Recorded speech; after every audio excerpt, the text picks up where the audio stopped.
নমস্কার, আমি দেবী কিঙ্কিনি থেকে বলছি। আই এম দেবী ফ্রম কিঙ্কিনি। আজকে আমি এসেছি সকলকে শুভ নববর্ষের প্রীতি ও শুভেচ্ছা জানাতে। শুধু কিঙ্কিনির পোশাক পরে সেজে গুজে থাকলেই কিন্তু আমাদের হবে না। মানে আমার যেটা মনে হয় যে পোশাক সাজগোজ সব কিছুর আগে আমাদের মন এবং শরীর ঠিক করতে হবে। সেটাই যেন আমাদের একান্ত কামনাও হয়।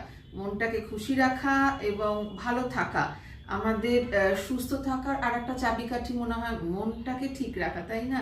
তো সেই মনটা যদি সুন্দর থাকে, আমরা যদি একটু নিজেদের থেকে আমরা একটু সৎ একটু স্বচ্ছ থাকতে পারি, তাহলে কিন্তু সেই সৌন্দর্য কিন্তু আমাদের মুখে চেহারায় ফুটে ওঠে। আর একান্তভাবে আমি কিঙ্কিনির তরফ থেকে এটাই চাই, সকলে আমরা একটা সুস্থ মন বয়ে বেড়াই। আর সেই সুস্থতা সৌন্দর্যে রূপান্তরিত হবে, যেটা আমাদের মুখে চোখে ফুটে উঠবে।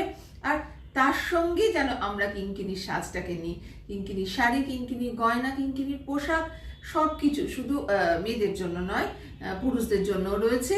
এবার আসুন, সকলে আসুন, যখন যার যেভাবে প্রয়োজন হবে আমার ফোন নাম্বার দেওয়া থাকে অবশ্যই, তো যোগাযোগ করবে। লেক টাউনে কিঙ্কিনি, যখন আসার হবে ফোন করে নেবেন। আবারও সকলকে জানাচ্ছি শুভ নববর্ষের প্রীতি ও শুভেচ্ছা। সুস্থ থাকুন, ভালো থাকুন, সকলে আনন্দে থাকুন। নমস্কার।